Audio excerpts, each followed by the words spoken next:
MLA విరూపాక్షిపై ఎస్సీ/ఎస్టీ హత్యాయత్నం case నమోదు చేయడాన్ని వైసీపీ అధిష్టానం సీరియస్ గా తీసుకుంది. త్వరలో జగన్ జిల్లా పర్యటనకు వస్తారని వైసీపీ నేతలు చెబుతున్నారు. రెడ్ బుక్ రాజ్యాంగంలో భాగంగానే తమ ఎమ్మెల్యే విరూపాక్షిపై కేసులు పెట్టారని ఆరోపిస్తున్నారు.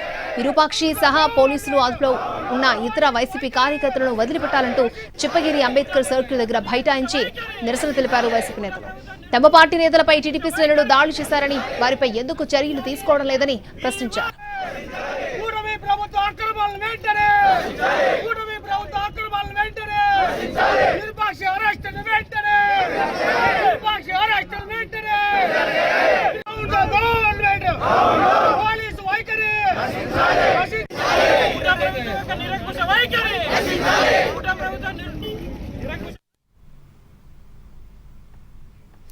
రాత్రి సంఘాల నెమకల్లో టీడీపీ వైసీపీ వర్గాల మధ్య దాడులు ఘర్షణ జరిగింది.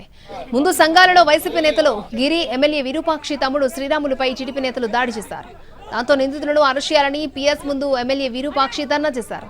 ఆ తర్వాత నెమకల్లో వైసీపీ నేతలను పరామర్శించేందుకు బయలుదేరగా టీడీపీ కన్వీనర్ వాహనం ఎదురుపడింది. ప్రతీకారంతో వైసీపీ శ్రేణులు టీడీపీ కన్వీనర్ వాహనంపై దాడి చేశారు. దాంతో ఎమ్మెల్యే విరూపాక్షి కుమారుడు చంద్రశేఖర్ ని పోలీసులు అదుపులోకి తీసుకుని చిప్పగిరి పీఎస్ లో ఉంచారు.